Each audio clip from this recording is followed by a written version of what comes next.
Hari Pulugurta. From curry leaves to croplands, a desi journey into the US agriculture farming. The seed of a dream. 10 years ago, my farming journey took root in the quiet corners of my backyard in Troy, Michigan, sparked by a deep yearning to reconnect with the vegetables of my Indian childhood. I planted bitter gourd, kakarkaya, eggplant, vankaya, okra, bendakaya, sorrel leaves, gongura, and a variety of gourd vines, not just for nourishment but for nostalgia. Yet, no plant held as much meaning as the sacred curry leaf. Its aroma wasn't just familiar, it was spiritual, evoking vivid memories of my mother's kitchen. That single plant became more than a crop. It became the soul of a vision that would soon grow far beyond my backyard. Backyard beginnings, growing more than vegetables. My backyard was more than a garden. It became a space for experimentation, reflection, and cultural connection. Without formal training, I learned through observation, instinct, and wisdom from fellow Desi gardeners. My wife was an equal partner, composting scraps, weeding, harvesting, and planting with care. Together, we created not just a garden, but a shared labor of love. I introduced small innovations like trellises and a 50-foot tunnel for climbers, helping our vegetables thrive with sunlight and space. The Desi farmer's mindset in America. As an Indian American, my approach to farming was shaped by a blend of ancestral knowledge and modern adaptation. I remembered my grandparents talking about the lunar cycle, neem-based pest control, and companion planting. But the American climate, soil types, and growing zones were different. I had to understand frost dates, USDA planting maps, and how to extend the season in colder months. Yet, the Desi mindset helped. Growing vegetables in Michigan soil was a challenge. From garden rows to farming goals. The shift from backyard gardening to agriculture farming didn't happen overnight. It began with a bold question: what if I could scale this up? That question led to learning about land leasing, soil health testing, weed management, and crop rotation. I started exploring Michigan's agriculture support systems, extension services, and immigrant farmer programs. My background in product management gave me a strategic lens. I approached farming like a startup. Start small, validate, scale smart. Slowly, what began as a backyard effort began to take shape as a viable, purpose-driven farming venture. Now I'm working toward building a sustainable operation on larger land, focused on growing culturally important crops like saffron, okra, and more. My passion for growing Indian vegetables didn't stop at the backyard fence.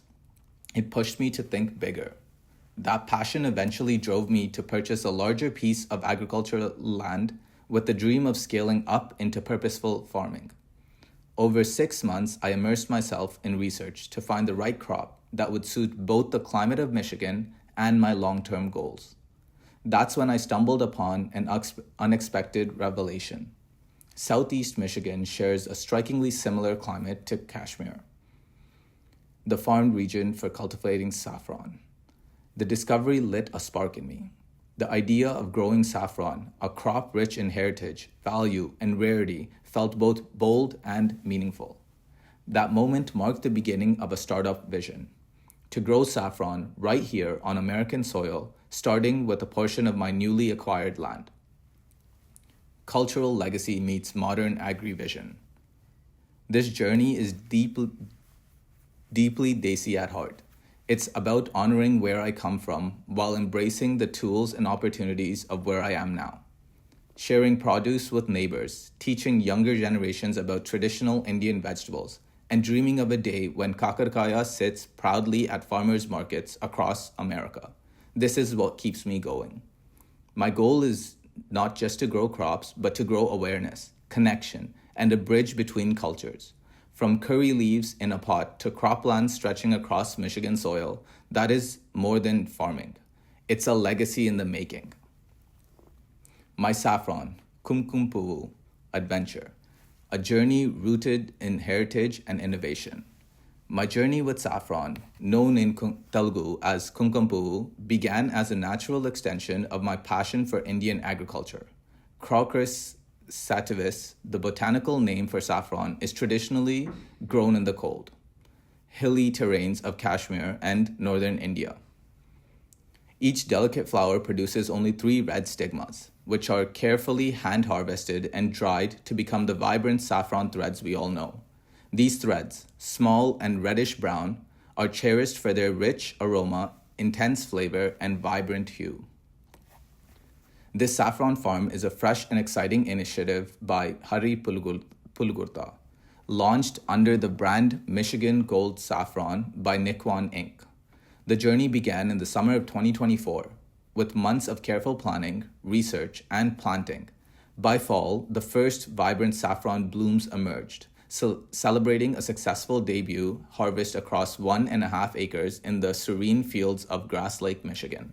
We are actively sharing more updates and stories on our newly launched website, nikwan.com. Saffron holds a sacred and cultural place in Indian life.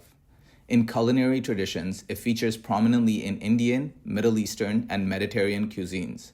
At Tirumala Tirupati Devasthanam, saffron is blended with scented elements to enrich the divine fragrance of temple rituals. It is also used in the preparation of sacred offerings such as Laddu Prasadam and Tirtham. Beyond its spiritual and culinary value, saffron has drawn scientific interest for its potential medicinal and anti-cancer properties, but due to its long, labor-intensive cultivation, requiring thousands of flowers to produce just a few grams, saffron remains one of the world's most expensive spices by weight. My dream to grow saffron in the US took shape after months of research into climate compatibility. I was surprised to learn that Southeast Michigan, especially areas like Grass Lake, shares a remarkably similar climate profile with Kashmir during saffron's growing season. This discovery became the turning point. I reached out to the University of Vermont, UVM, which has conducted pioneering research through its North American Center for Saffron Research and Development. Their team generously shared insights and data that helped guide my efforts in cultivating saffron on my farmland in Grass Lake. Saffron is a hardy crop, but it has the specific needs. It thrives in well-drained soil with controlled irrigation and doesn't tolerate waterlogging.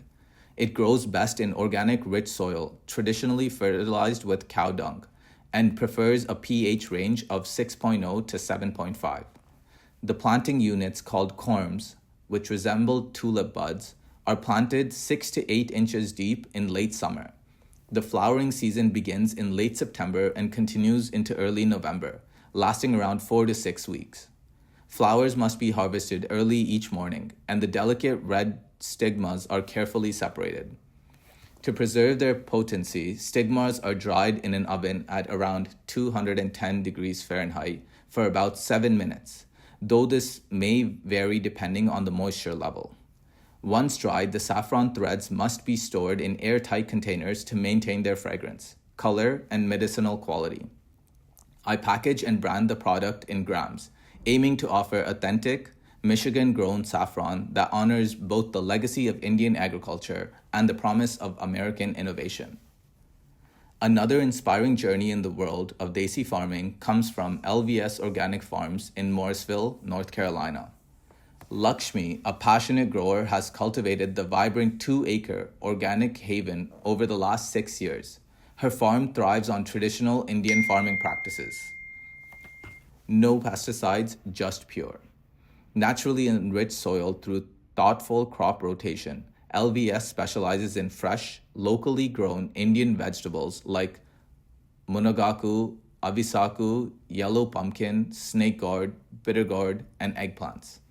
The farm bursts with summer leafy greens, reflecting a true commitment to sustainable, chemical-free cultivation.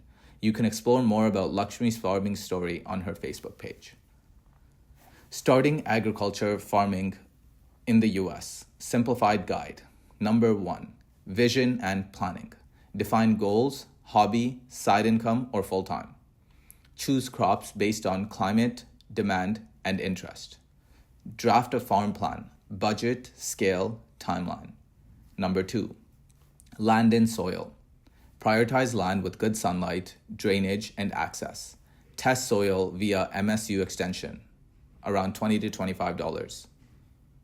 For pH, nutrients, and amendments. Number 3, USDA support. FSA, microloans, land loans, NRCS, EQIP, grants for irrigation, fencing, conservation. Register your farm at USDA Service Center for a farm number. Number 4, university help. Example, MSU extension. Free advice on crops, pests, soil health, webinars, weed ID, and organic strategies. Number 5, water and irrigation. Secure water, well, pond, municipal. Use drip irrigation. EQIP may subsidize. Number 6, weed and pest control. Combat weeds with mulch, fabric, or organic sprays. Monitor pests via MSU, IPM guides. Number 7, soil health. Amend soil per test results, compost, lime, etc. Plant cover crops, clover, rye, off-season. Number 8, legal and business. Register as LLC/sole proprietorship if selling. Track finances for grants and loans. Number 9, funding. USDA microloan, up to $50K for equipment and expenses. Check state grants. Example, MSU Product Center. Number 10, community. Join local co-ops or MSU/USDA farmer meetups. Network with immigrant farmers for niche crops. Number 11, key takeaways. Start small, leverage USDA/MSU resources, and prioritize soil/water. Grants/loans, ease costs, mentorship, accelerates training. A canvas of soil, spirit, and sankalpam. Concluding a Desi farmer's journey in bloom. This journey, from curry leaves in a pot to saffron fields under the Michigan sky, has been nothing short of a living oil painting. Each season added new textures, each harvest brought color, and every setback taught me to layer with patience and grace.